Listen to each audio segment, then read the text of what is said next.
Hernandez. And we also have Miguel Rodriguez, Hello. who we've had on the show before.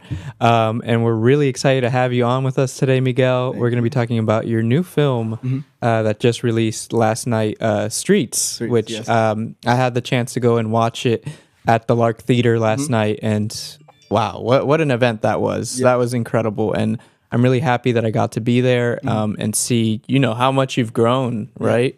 But yeah, Miguel, just introduce yourself to everyone in case people don't know who you are. Yeah, hi. My name is Miguel Rodriguez, and I'm a local filmmaker from here in Marin. So, yeah.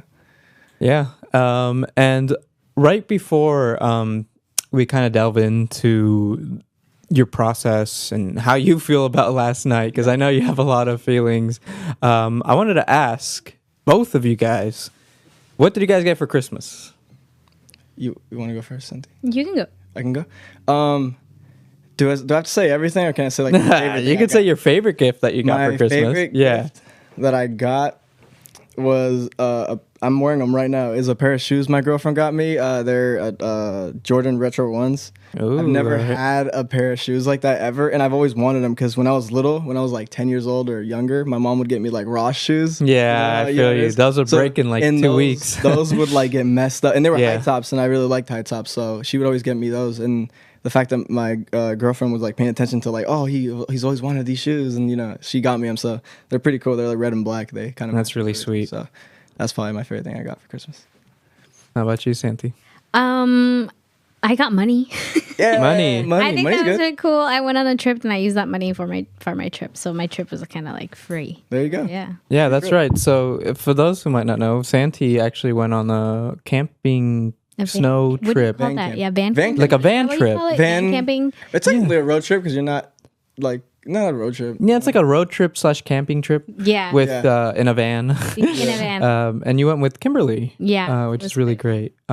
So yeah, hopefully in a separate show we can learn more about that. For sure.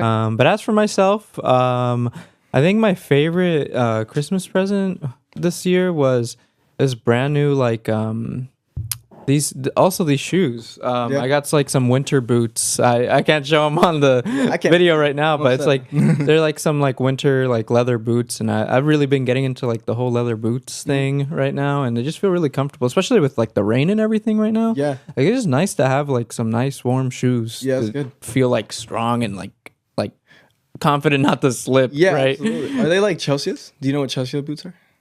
No. What- No, Chelsea boots are like they look like cowboy boots, but the tacon is like a little shorter, and the boot actually doesn't go all the way up to your shin. It actually ends like right above your ankle. Okay, maybe they are kind of similar Like a to that style like style. that? Yeah, they are That's similar to that style. Yeah. But yeah, I have to agree. It's also shoes are great to get for Christmas. Shoes are fire. Yeah. But all right, thanks for sharing, guys. Again, I hope you guys had a great Christmas. And moving on, I just wanted to start, Miguel, with saying, so how are you feeling? So I know you like that was your first premiere last night. For Yeah. those that no, that was like your first movie premiere. Like how did you feel? How did it feel getting to that point? Yeah, it felt surreal. It almost feels like a dream. I'm like sitting here now and talking to you guys about it, but it feels like it didn't like happen almost. You know what I mean? Like it feels like because I've always obviously wanted to do something like that. I've always had a dream of like, oh, I want to have a premiere of my movie and everything. And then the fact that it happened is like, it feels, it feels crazy. And the why it feels kind of surreal and like a dream is because the next day work, like I'm at work now. Like it doesn't feel like, you know what I mean? It Yeah, feels I like know exactly what you mean. Completely off. But it was crazy. It was insane. I'm so happy that everyone came out to like support and like seeing all my friends that were in like my first short films be there and just see like themselves or their friends too on the big screen is crazy. It was great. It was fun. Yeah, and we actually have one of the actors that was in your film, Anna. She Yeah. just commented on the show she right did? now. So if I remember correctly, Anna was helping out with the costume designer did, and the makeup. Makeup. Yeah. Okay, And she was my on bad. camera for a little bit too. Yeah, in the movie as well, and she did great. Yeah, she played Liz. So she played David's girlfriend. Oh yeah, that's She right. was- That's yeah. right. Yeah. Santi, did you want to ask Miguel anything about how things went last night? Well, first, congratulations. Thank I you. think that at your age and what you're doing is very important and very inspiring. Mm-hmm. I think that usually when you're at a young age, you have so many dreams and goals, and you tend to well, a lot of adults now tend to not pursue their dreams and goals. So the fact that you're doing that is amazing. And unfortunately, I wasn't able to make it, but I did see your stories and checking in with Javier that it was a great and successful night. Yeah. It reminded me a little bit about, we had the amazing opportunity to go to a screening of Pinocchio. I'm so jealous. When I saw that, I was like, oh my God. Yeah. It was such a last minute thing. It was such a last minute thing, but we got to meet Guillermo, the director, and is it Mark or Matt? I don't remember the second director's name. The director that co-directed the film, and it was an experience. I watched the Elvis one too, the Elvis movie, and the director was there. I got to watch both of them. But when we watched the film, you got so many emotions. Pinocchio.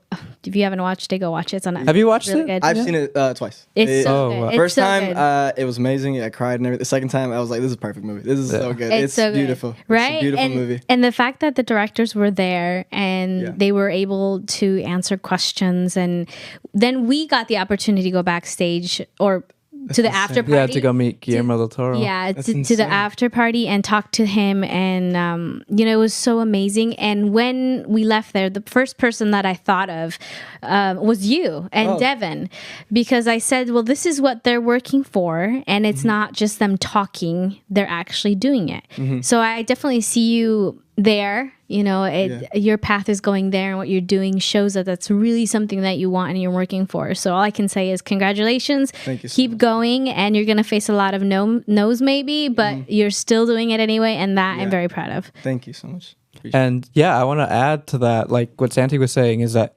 one thing that I really appreciate about you is that you're very humble when it comes to like your films. Like you're never kind of like, I feel like some directors, when they start releasing so much or when they start getting like a following, right, many of them kind of start like cutting ties with people or start getting kind of egotistic, right?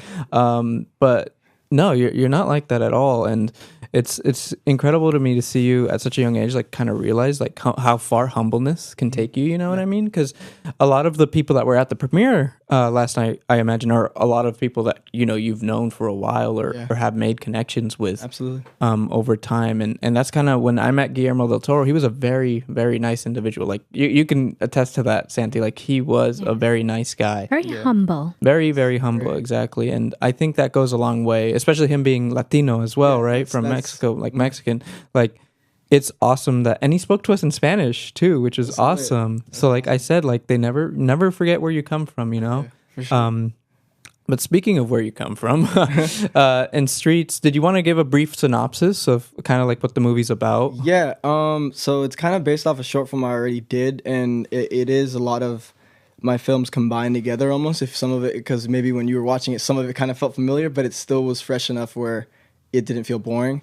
But it basically is about a murder that happens about a kid named Brian, or a guy named Brian, and then his little sister and his best friend both want to figure out who killed him, who did it, right? While that's happening, the actual killer is trying to get away. He's trying to like leave, like get rid of the, like try to make sure that no one finds out that he did it, right? And then in the end, the whole movie's about all of them trying to like intertwine, and it's all these stories happening at the same time, and at the end, they all hit at the end. Like, if that makes sense. So it's a very interesting. Yeah, it's three different stories. It's kind of hard to explain almost. Yeah, 3 different stories. At the end, they all turn into one. If that makes sense. Yeah. And the way you kind of connected everything was beautiful. I mean, we won't spoil the ending. Yeah.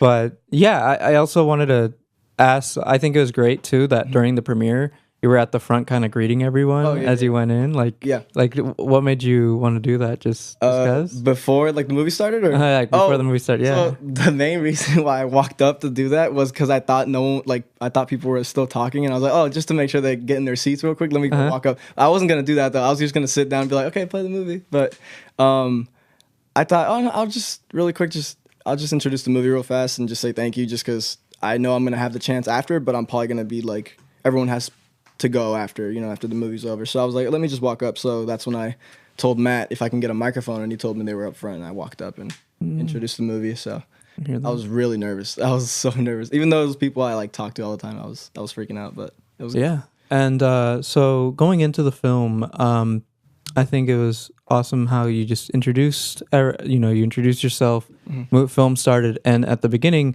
you used a track by Eric the God. Eric the God, That's right, yeah. So tell me about how that process was, of having a local artist being in the movie. So what happened was I was gonna have my other friend that I had from school, Trey, and he's an artist too, and I was talking to him about working on a song together, like an original song, but also if that wasn't gonna work out, then maybe just use one of his songs. And again, we're all busy and we just couldn't connect completely. So he didn't get back to me in time to be able to put the song into the movie. Yeah. So I had literally like a week and a half or so, which that sounds like enough time, but editing wise, we gotta like. No, that actually does not sound like enough time. Not enough time to get a song in. So what I ended up doing was, let me just see if I can find someone else. And I was scrolling through my Instagram and everything, and then I found Eric the God. And I was listening to his Rose's Baby album, and the whole album was really good. But when I got to the last song, it's called The Last Dance, something about the song just clicked with me. It was just such a good instrumental, and the lyrics were like really, it was just great. It was just a really, really good song. So I ended up DMing him on Instagram, and I was like, hey man, I'm a local filmmaker. My name is Miguel. I told him all about me. And I told him about the movie. I didn't tell him exactly what it was about, but I just told him that I needed a song. I didn't tell him what it was for either. I didn't tell him it was for the intro credits, but I just told him if I could borrow the song, if he has I also told him if he had the rights to it though, just to make sure, right? Yeah. And then he got back to me like half an hour later, like, oh yeah, for sure, I got you. I got the rights to it. I can let you use it. I'm totally cool with it. I was like, okay, sounds good. And then he just ended up emailing me the song, and then that was it. And you had a conversation with him later, right? And after then, the film, yeah. And then after that, I told him he actually wasn't going to be able to make it to the premiere, so that was kind of sad. But he did tell me that he was really happy that I used the song, and he was really he really wanted to see the movie. So I ended up I actually have the movie on YouTube, but it's in private because I can't publish it. Right. Yeah. I'm gonna do some stuff with it, but I ended up getting him the link so he can watch it on his own. But in the end, it worked out. He really. So I think we might actually be able to work together on something else. Perfect. Like another movie. It's all about collaborations. It's all about collaborations, and I really wanted to make sure I used like a local artist, from where we're from. So yeah. Santi, did you want to add anything? No, I'm just like listening to you and the music, and I'm a big movie fan and in person. I think I spend too much money going to the theaters watching films. So I think one of the biggest things for me is when they nail the music, and it just fits right. Yeah. So, and the fact that you use someone here, it's a win-win because they're supporting you and you're supporting them, and I think that's beautiful. Yeah, for sure. Yeah, and going into more in depth of the film, you used a lot of locations here in Sernfeld. So obviously you're trying to tell a story of like, what some people may or may not go through here in Sernfeld and Marin in general. With everything that's been going on in Marin recently, about like the kid that got stabbed, the teens that got onto that freeway accident in Novato, and then there was like the other kid that got like jumped by like 5 kids or something. It hit him with like bats, right? Yeah, hit him with bats. That when I saw that, it broke my heart. It really did. It's just it's crazy how violent people are. Yeah, it's the thing about Marin. I was having this conversation actually with someone this week about how, when you think of crime in Marin, it's like when it happens, it's like big. You know what I mean? Because usually everyone thinks Marin's pretty quiet and stuff like that. But there's a lot of like... There is a lot of stuff. When something bad happens, it's bad. It's bad. It's really bad. Yeah. And I think that your movie does a really good job of highlighting like the psychology that goes into like having your friend be murdered or having a brother be murdered. You know what I mean? Like that kind of dynamic, like seeing how your characters cope with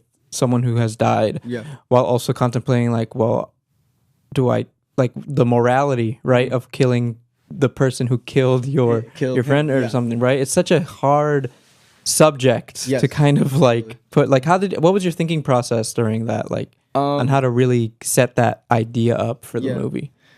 I don't know. It was more of a I really wanted to just show people how many ways someone can react to something like that, right? So in a way, Michael, when his best friend died, immediately, oh, I'm gonna go find that guy and I'm gonna kill him. That's his goal. The entire movie, he's like, I'm gonna figure out who did it. I'm gonna kill him. His sister, on the other hand, just needed closure. She just wanted to know who did it. She doesn't want to do anything. She just needed closure, right?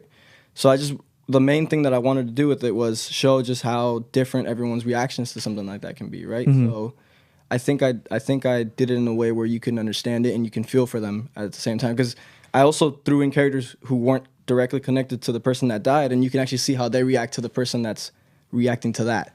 So in this, like Henry was Isabella's friend, right? He's the one with the glasses. He's the tall one, and he was just there to help her. He was just there to help her get through it because he doesn't know who that. He knows who that is, but he's not connected to him at all. Mm-hmm. But she is, so he feels bad for her. So he feels like he has to help her. So just something about seeing people help other people, and also seeing how many different reactions and just feelings can happen with something like that is, I don't know, something I wanted to delve into. Yeah. Did you want to add something? Well, I haven't watched the movie, so I'm just kind of like listening to you guys. But I think everywhere you go, there's always crime, and the fact that you're using, experiences and what's happening, and telling storytelling, using it as an art in a way. I don't know if that came out right, but you know how I think a lot of people think art is just whatever. Yeah. But I think there's a powerful thing of the message you can give through storytelling. Yeah, absolutely. It's very powerful. Mm-hmm. And one thing, absolutely. And the thing about film is that you get to highlight like these stories that, otherwise no one would really know about or know to like a mass audience. Yeah, you know what I mean? Because the way I think of Marin in a way is that Canal, especially, it's like its own city, almost. City, yeah. It's like its own little city, like that's separated from literally everything here. Yeah. Because the one thing that I think is really sad is that the immigrant community, right? Like the ones that don't even speak English, they all live in this area, but they're all living like a whole different life compared to ours. You know what I mean? Like I would love to connect more with the immigrant community because there's so many bright immigrants here now, and I always feel for them because like my family obviously immigrated here, and I have a big respect for people who immigrate here, especially at a young age, you know. But it's kind of crazy to think that way, right? That it's insane. We go to these same places, but these people are different, like living completely different lives from us. So I think like getting to highlight those stories, again, like the story going back to the streets, the whole premise of how we or a bunch of Latino kids can get caught up into this kind of crazy world of crime and having to buy guns and all this crazy and all the sketchy stuff that comes with that, right? It felt very real, and it felt very were some of the characters like based on true stories, or were loosely based on what you heard? Like how did you come up with those ideas? Some of the I definitely based some of the characters on like my actual friends, but at the same time I wanted to make sure I kept it fictional enough where it didn't match completely. I don't want them to just be playing themselves. I want them to actually play a character. So the main, none of it is too exact to anything that actually happened, because that would be crazy, because you saw a lot of crazy stuff that happens. A lot of crazy stuff happens in the movie. So not exactly, but it's almost I like amped it up to 10. Like this is what happened, but I moved it like all the way. Now it's like even more dramatic than it actually has to be, but it works for the movie. But I didn't really base it too completely off of like a real event or like a real person, because I didn't want it to be a thing where let's say that person sees the movie and they get like uncomfortable with like, oh wait, why are you writing about, or, you know what I mean? Writing a whole thing that's about why I want to me, make sure I tell the story in a way where you don't have to exactly like use someone who you've known. You know what I mean? I'm not exactly writing my best friend. I'm writing a version of him or something like that, right? So I wanted to make sure that they were different enough where you felt like you knew them, but you don't, you know? Yeah. So that's kind of what I was going for. How about, you want to add something? No, go ahead. Okay. I want to add, there were a lot of like uncomfortable kind of intense scenes, right, throughout the movie. How was it having, I guess I can mention this, is that and the character that Anna plays, what's the name of Liz? Yeah. She gets beaten up pretty bad in the movie. She gets kind of like kidnapped, she gets tied up. interrogated. She gets tied up and she gets beat up. Yeah. And that was probably one of my like that scene right there was like, wow. Like I could tell you like really put in a lot of work to make that seem as intense and as violent as it was, because it was good. Like, and I felt I felt those punches. I felt the way what was it, Eric? Yeah. That he was like kind of threatening and messing her up. Like it was an intense scene. Yeah. How was it filming like those kinds of scenes? Like the process, like did you check in with the actors? Did you check in with like how was it? Yeah, those tougher scenes were definitely harder to shoot on the day. That specific scene, the interrogation scene, was I remember I answered the question at the premiere, and I said that we really wanted to just make sure that the actors were comfortable. We wanted to make sure Josue was okay with doing what he was doing to Anna, and she was okay with what he was gonna do and everything. Yeah. And she was actually zip tied, so we didn't want her to like get hurt, or we'd want him to something to go wrong. We didn't want anything to go wrong at all. So we didn't want him to feel uncomfortable or anything. And it was really intense. It really was. And it on set when we were doing it, we really wanted to keep it like funny. And I told Devin, let's just keep talking to them, getting them through it, because they were in character for sure. Like throughout the whole scene, they were definitely in character. And Josue, he was in character, but as soon as you said cut, he cut it out. He was done. Yeah. He was like, okay. He like looked around. He was like, hold on, let me take a deep breath. I'm like, okay, because he was he did not feel happy, like not happy, but he did not feel comfortable, like wrong. It felt wrong to him, which is what I told him. I was like, oh no, it's supposed to feel wrong. You're not supposed to be a good person. This is a terrible character doing something terrible, right? He's like, yeah, I get it. I was like, yeah. So if you're not comfortable, I told him, I was like, if you're not comfortable, we can stop right now. He's like, no, we got it. So then we kept shooting, but those scenes are really hard sometimes on them, and I really want to make sure they know that we're always there for them, and we're like directing them, and if they need anything, like if they need like a break, if they want to stop, we can stop. Like it's not like an obligation to finish. Yeah, especially those absolutely. Kinds of scenes. Yeah, those kind of scenes. Those scenes are crazy. So was that shot all in one day?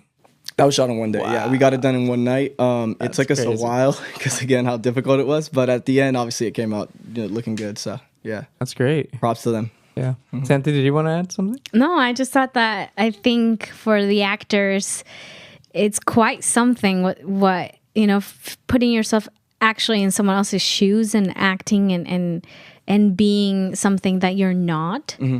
And I've always heard about when you watch actors' interviews, they'll talk about like staying in character and how that messes with their mind at times, because you're battling with, but this is wrong, but you have to act it out and be like, but this is what I'm doing. So I think that's amazing. I'm really excited to see that scene. I think that there are certain ways there's shot. There's people who do it in different ways. So I'm curious to see how you took. It was like a horror movie. It felt like a horror movie. Yeah, I did the lighting in there. There was 2 lights in the actual garage. It happens in the garage. Okay. And there's 2 lights. One of the lights was bright white, like that one, and and it was like right above them. And the other one was right next to that one, and it was the garage light, and it was like a yellow tint. And I was like, nah, turn this one off. And I left. But the only thing is, the garage light only turns on if you open and close the garage. So every 10 minutes, like 5-10 minutes, we had to like kind of open the garage and close it again so the light can stay on. And then because I really wanted to make sure when I was editing, when I brought out the color, you almost didn't see Eric's face. You saw that's right. Yeah, it was more backlit on him, but you could really see Liz's face. So I really paid attention to that to make it more intense. So now you feel even more like on the edge of your seat and everything. So because what you were mentioning, like how you feel like how like dilemma that a director goes through when shooting a scene like that, right? Like their body, Devin mentioned this, was that he felt like when he saw like Anna like being beat up, like he knows that it was like, a scene in the movie, but his body was like, no, I gotta go and save her. Devin said something at the premiere. He said when we were answering this question, when he was sitting on the side while I was like recording, while I was like filming and everything, and while he was watching, he knew it was fake. It just felt wrong. Like it looked so good. It was acted out so well that he felt like getting up and walking over and being like, "Whoa!" But it was fake. So like that's how powerful they were doing it. That's how powerful that they were playing the characters. That it felt that real. Yeah. So And that's good. I mean, for the ones who are acting, I think they're getting, if they want to pursue an acting career, you know, the experience that you're, providing is great. Yeah. And just kind of feeling, this is what it feels like. This is what you have to do. And considering that all of your actors are your friends, right? And they don't really, they don't do like acting as like a full-time gig, you know what I mean? No. They did such an incredible job. I think this is some of the best acting out of all your films, I think, that like has come out of your directing. Yeah, thank you. Especially, I personally really liked Isabella's character. Yeah. Whoever played Isabella, what was her name? My release.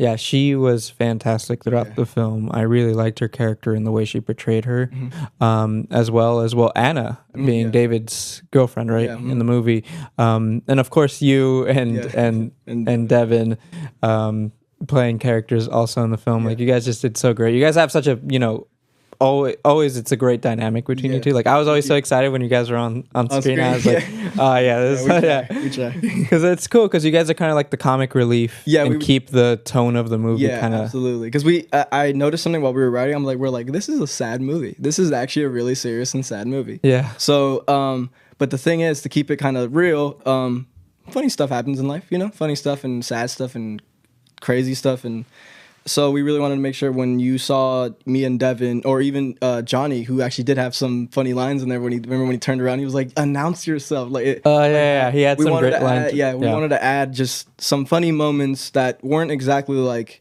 they were hilarious, but like more like it doesn't make the movie a comedy, but it just makes it bearable. Like the continue. Yeah, the tone stays kind of the same throughout. Like after an intense scene, here's some funny stuff. Exactly. But it doesn't feel out of place. Yeah, because I feel you. Like sometimes when I'm watching a horror film, like if there's like not enough like. There's always like that comic relief, like one character that dies first or something, and it's kind of funny.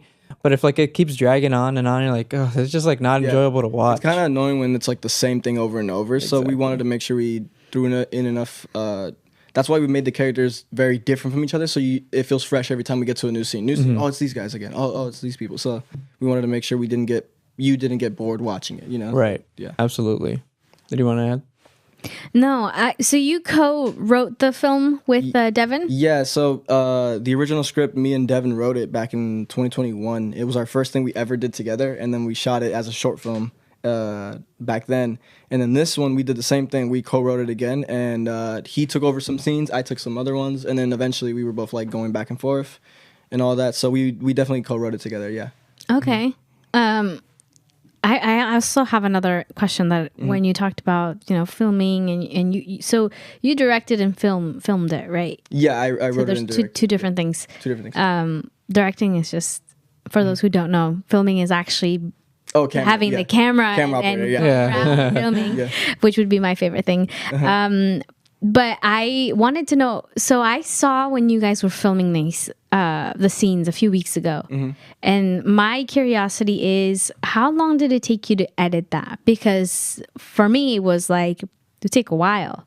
But it seemed, in my eyes at least, it seemed very quick. Very quick. Because I follow you on Tay. I think Tay. So was looking through and saw your stories. What was I gonna say? How long did it take to edit specific scenes, or just the entire movie? Entire thing? Yeah. How that worked was we would film a specific day, just a specific day, and then after the day was over, I would go because I actually edited the entire movie on an iPad, so I'm still kind of like, whoa, dude, crazy, what? I did the whole thing on an iPad, but the final cut of the movie was on Devin's computer, because we were not going to export a 2-hour movie on an iPad. That's crazy. You're still on the iPad, because I remember you mentioning that. Yeah, I edit on the iPad. Don't shoot on the phone anymore. I've been that. But so what happened was we would film a specific day on our camera, which is a Fujifilm X-T3. It's a really good camera, and it has like in the lens, it almost looks like film grain already on it, like on the footage, so it's pretty cool. But we would shoot on the camera, and then when we'd get home, Devin would get the SD card and put it in. I almost forgot what it's called. The SD card, put it in a USB drive, and then convert it, and then put it into my Google Drive. And then on my Google Drive, I would download all the stuff that I need and edit it on the iPad. And that would take me either the rest of the night or all day the next day, depending on what kind of scene it was. If it was a dialogue scene, it would take me the rest of the night because it's not that hard. Just cut the dialogue together. If it was an action scene or something crazy, then it would take a couple days. Okay. So, and that's because I have to make sure the audio sounded good because Yeah. we're going to watch it in the movie theater, but also the visuals. I wanted to bring the colors out. I wanted to do this and that. There's a bunch of stuff that I had to like keep track of because I wanted to make sure it was like the best it could be. And it did take me a while. In the end, though, I would edit. I edited the movie in 4 parts, and each part was about 30 minutes to 36 minutes. And then after all of that, I would upload it back up to Google Drive, and then Devin would export it, put it on Premiere Pro on his computer. Gotcha. Overall, it technically took us maybe like 35 days to edit it all. Because I would edit the same day. Yeah, that was my question. Because I was like, that fast? Yeah. But that makes a whole. Because it took me 30 days to edit all the scenes, and then because it was the days I filmed were the days I edited, so 30 days of filming, 30 days of editing. But then it took me an extra 5 because I needed a week to finish the whole movie and finish it all up. So yeah, about 35, 36 days. No, that's awesome. Yeah. Yeah. Well, thanks for sharing that process. Again, there's just so much that goes into making a movie. Like, it's not just like a script and then just like you have to plan out the scheduling. Yep. Like you said, there's certain scenes where it looks like 2 characters were talking with each other, but they were filmed on different days. That was crazy, by the way. You have no idea. Yeah, But it's fun. it was seamless to me throughout the movie. I didn't feel like scenes were shot on different days or something like that, right? Yeah, And I think that's how you do a really good job of just displaying like your technicality with film. But yeah, I wanted to actually just move on away from talking for now about the movie. Sure. Before we do that though, I actually wanted to ask, so will there be other premieres for people to go watch Streets? I'm thinking about it. I have a couple of friends who didn't get the chance to see it, and I do have a lot of other people and family that can come watch it as well. So I might do a second premiere, and maybe you can come see it then. Don't know when that'll be. Hopefully soon. At the Lark? It'll probably be at the Lark again. Yeah. We always wanted to do the Raphael Theater right here, but we have to get into contact with somebody, and we have no clue who. So okay. Well, we can help you out with that. There you go. So we can help you out. Yeah, we're starting to hopefully make some more connections over there at the Raphael Theater. So we'd love to help you out. That'd be great. Yeah. But yeah, so basically, moving on, I kind of just wanted to start talking about our new year. So it's a new year now, right? And it's crazy because you just started your new year so high already, right? With the premiere of your film. Exactly what I was going for. Yeah.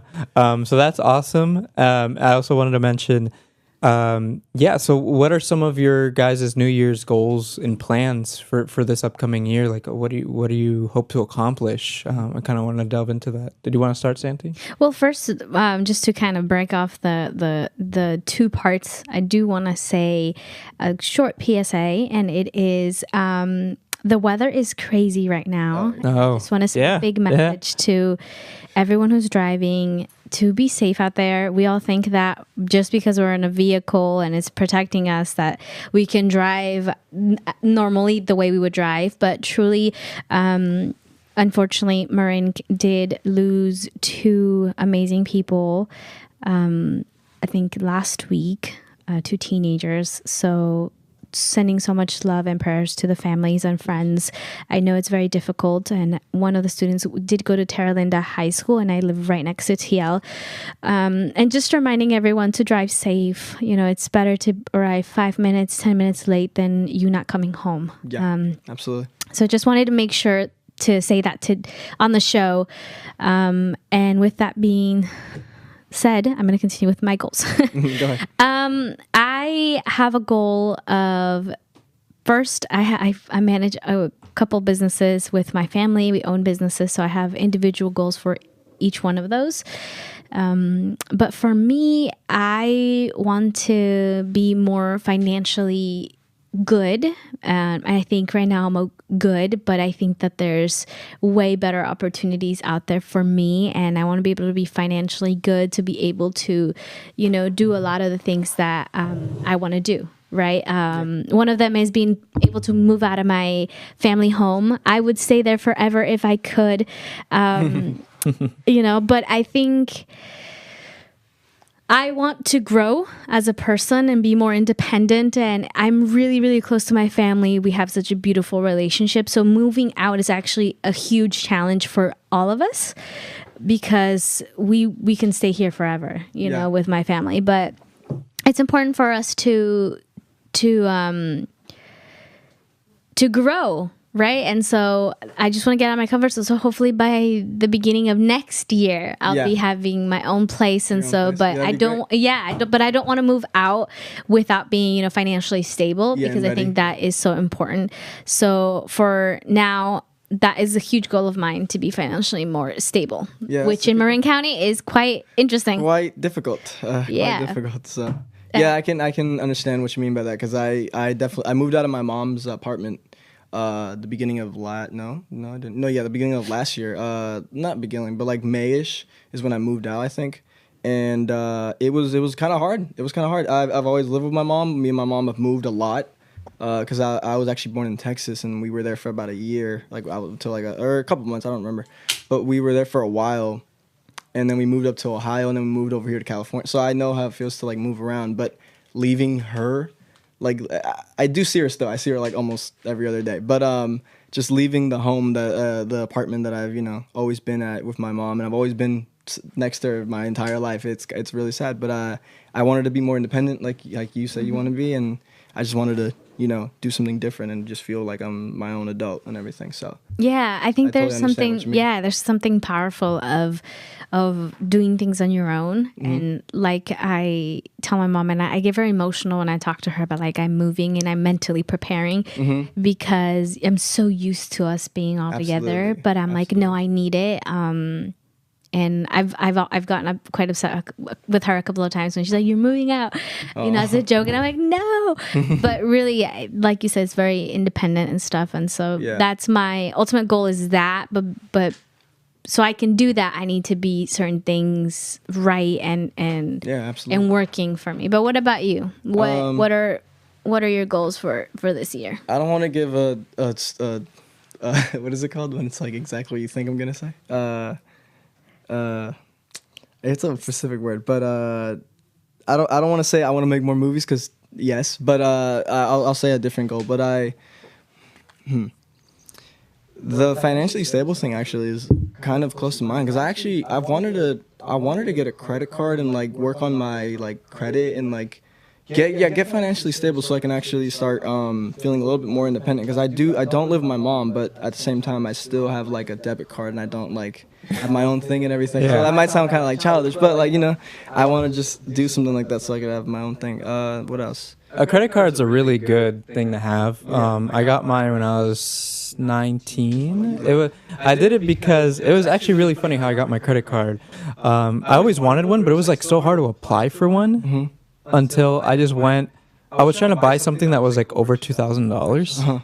And then my like card got stopped, and I was like, "Oh, why is it stopped?" So I had to go to the bank and tell them like, "Hey, this is like actually me. Yeah, I'm just trying to buy this." But during that, the person that was helping me out was they helped me out with just telling me like, "Hey, you don't have a credit card yet. Do you want to apply now?" I'm like, "Sure, I can do that. Sure." Did you have to do a deposit though? Did you have to do a deposit?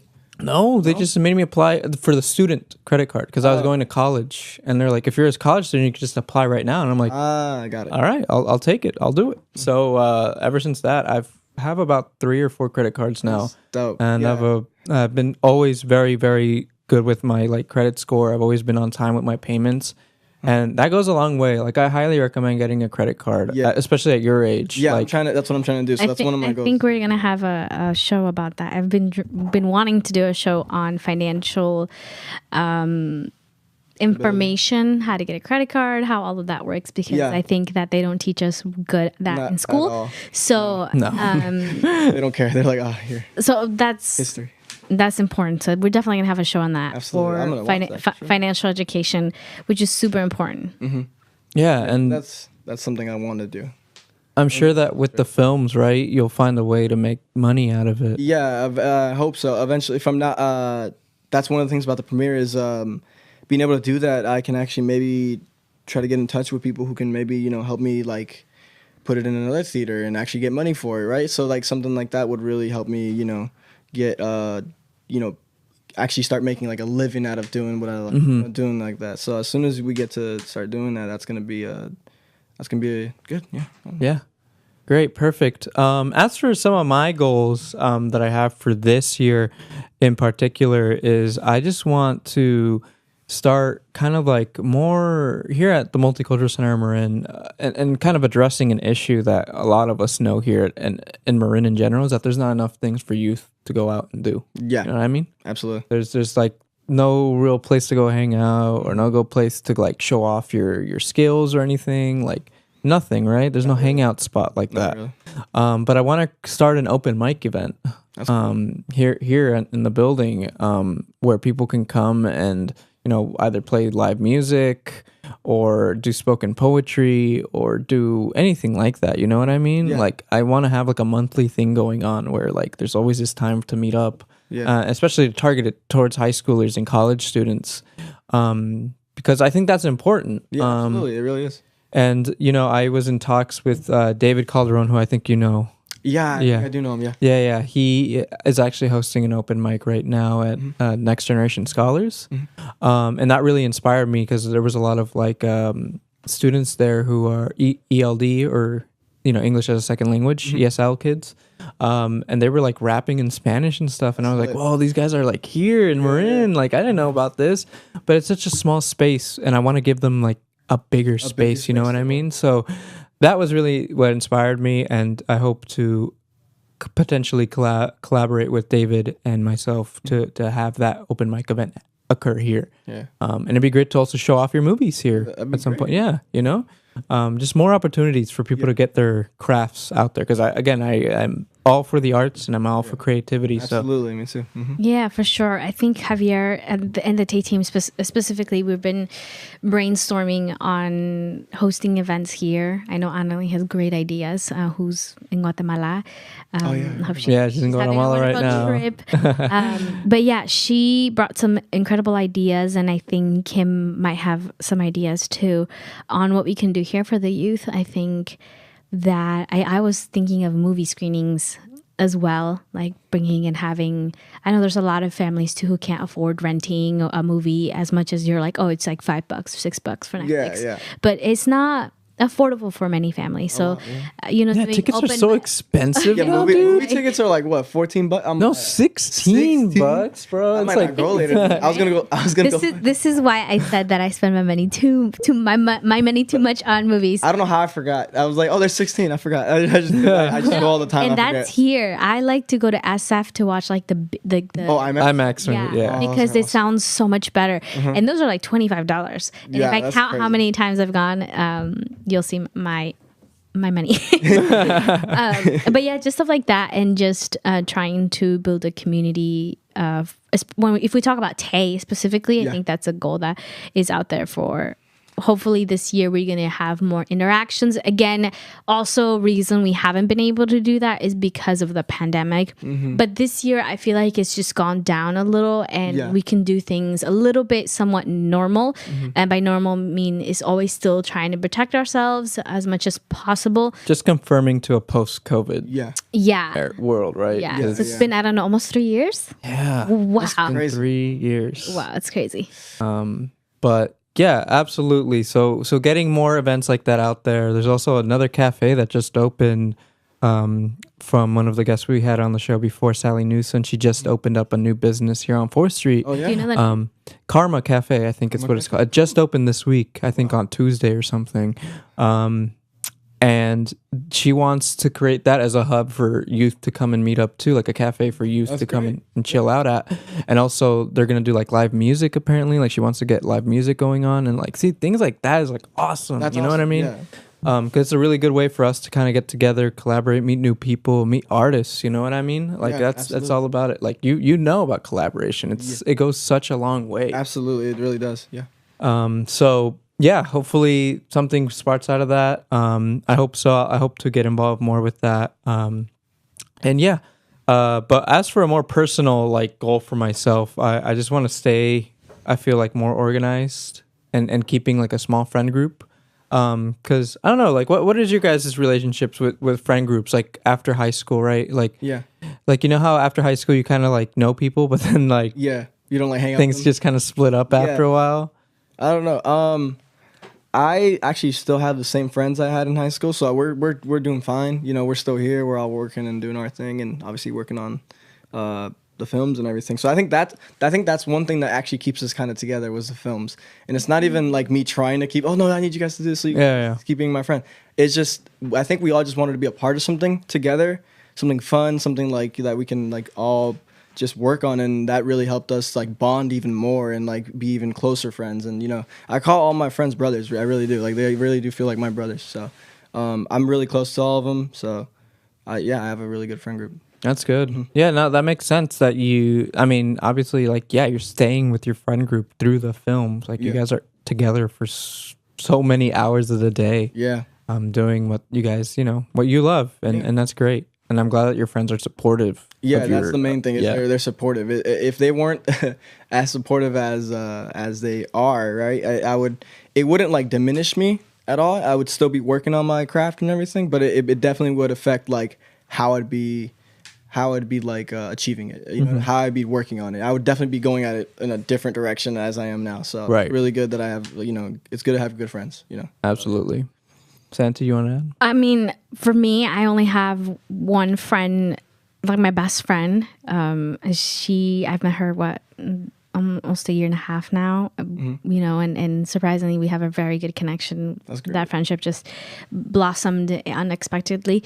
So she's my only friend. And then I have, of course, my my brothers, and I spend time with them. And then I do have another friend who he's a business partner, but he feels like part of the family as well. So outside friends, I don't really have any. I think that's a goal for me this year, is to go out, be a little more open, and get to meet people. I think I work from home as well and manage everything from home. My laptop is like my work area. So I'm constantly there, and I just come to the studio, and that's pretty much it, my outings. And that's why I love adventures, I guess, because I'm home most of the time. Yeah. So a goal for me would probably be that, is making more friends, healthy relationships. And I think just after I can't believe now it's been almost 3 years that I've been out of high school, and I realized just you start living. That's really the truth of it. Your life it really doesn't.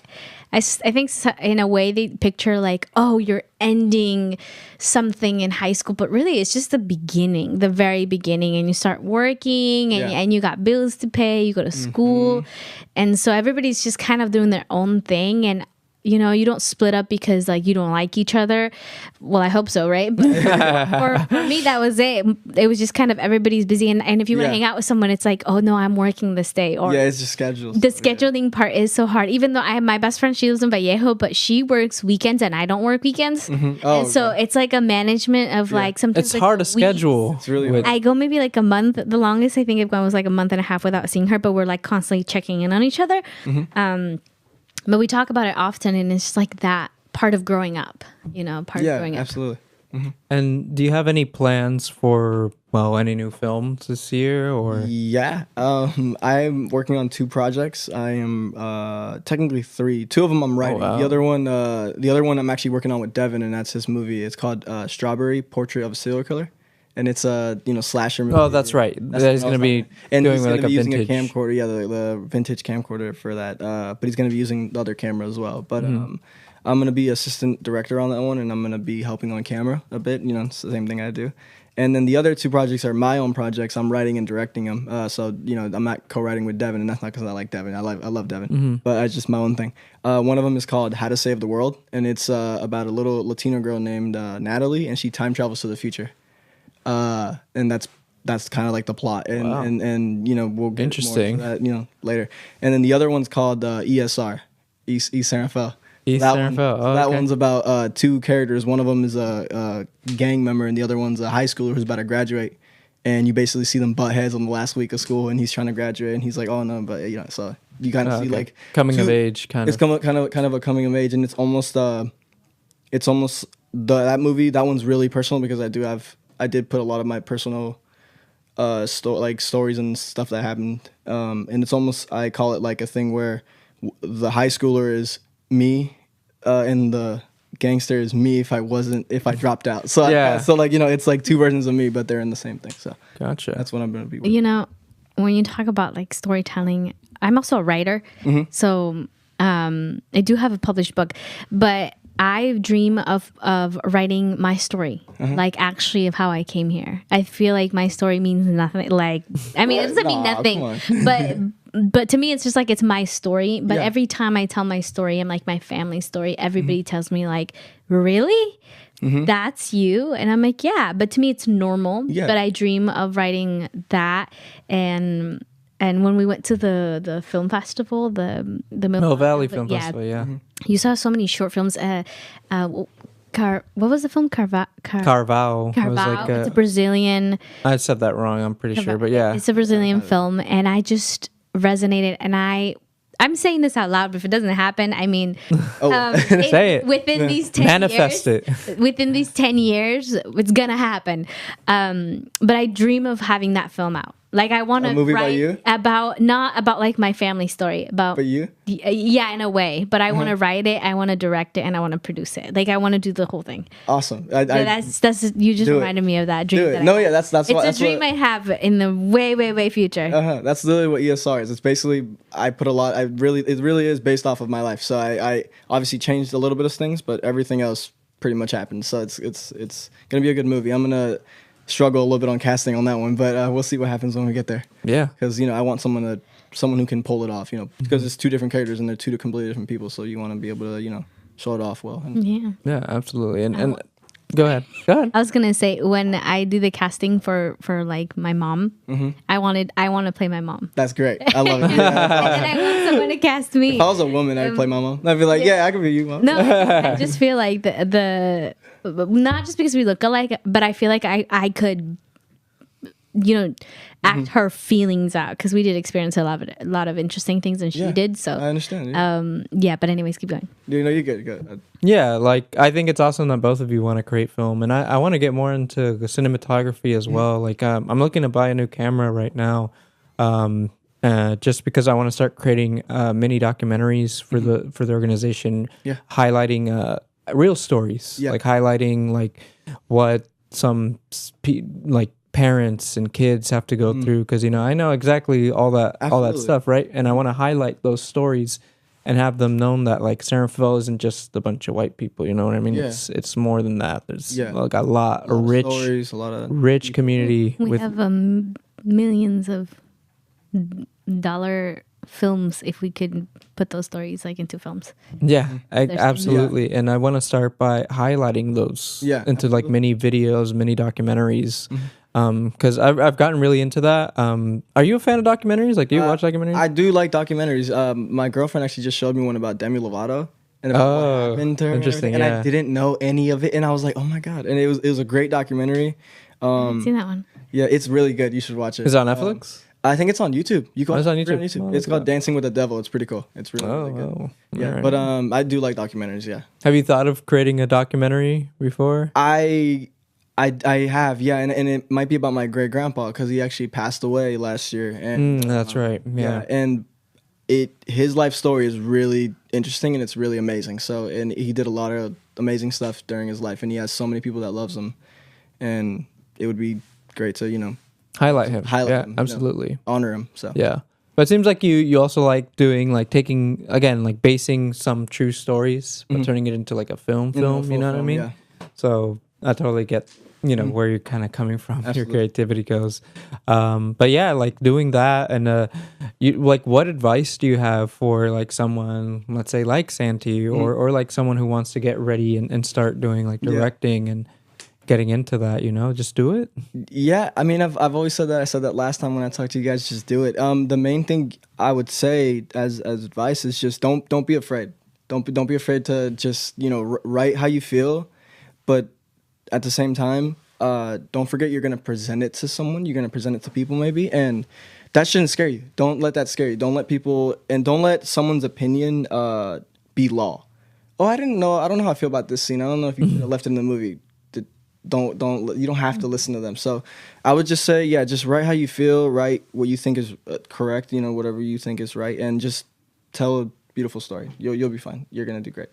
I know. That's great advice to have. And going back, actually, has that happened a lot where people watch a scene or something and they're like, oh yeah, yeah. I've gotten a lot of feedback that From your own friends? from not my own friends, but from people that I know from high school or like knew from high school and everything, and they would just say, "Oh, it's like the same thing every time," and I'm like, "Well, I'm trying to learn more and do better." And so I didn't appreciate that they like judged it immediately, you know, like that. But again, sometimes it is feedback, like it actually does help, but some other times it's not law. Like it's not like, oh, this scene shouldn't have been in there. But if the scene worked with 10 other people, then do you listen to that one person? No, I mean maybe not. Right? Yeah, I see what you mean. So that's what I'm kind of pointing to. Yeah, I'm talking about. Yeah. absolutely.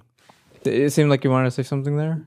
No, I know we're near the end, so I just want to say that Happy New Year to everyone, and that I hope that you all, you know, set goals for yourself personally and in your professional world. By professional world, I mean like whatever you're doing, setting goals out there. And I do love how you said it doesn't have to be a law, because in every film, even the highest paid directors and famous directors and writers, you know, they always get criticism no matter Absolutely, yeah. Absolutely. because not everybody's gonna like you, and that's totally fine. That's totally okay. And like you said, if you do something and it impacts one person, you already won. You won. Yeah, absolutely. Yeah. So that would be my advice, is that, you know, follow your dreams, work hard, and don't forget that you are one of a kind. Yeah.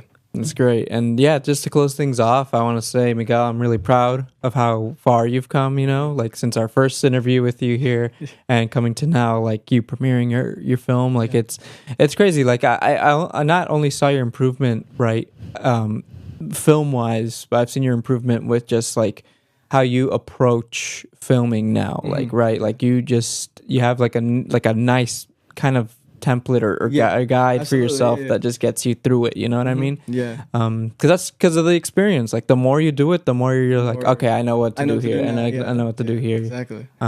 So I'm really excited for your future projects, and of course we'll have you here to talk more about them. Yay. Because we can't get enough of it. Yeah. Sure. And hopefully, for those who were watching or who hadn't been able to watch Streets yet, we'll get another filming soon. Yeah. So yeah, just follow Miguel on his social medias. Yep. MR Studios. And stay updated that way. Do you have any last words you want to close things off here, Miguel? Not much. Just thank you guys for watching, and everyone who came to the premiere yesterday. Thank you so much for being there and supporting. You know, it really means a lot. Yeah, shout out to all the actors, Shout out to all the actors and Kevin, everyone, Jesse, all the writers that were in shout the out to all of you guys. You guys killed it. You guys really made my dream come true. So thank you guys. Absolutely. All right. Well, thank you all for watching. This has been Tay Radio Marin, and we will be with what's his name? Eric Garcia. Eric Garcia next week, who has his own podcast called the Powerhouse Podcast. So we're excited to have someone else from another podcast on the show. So stay tuned, and we'll catch you guys next week.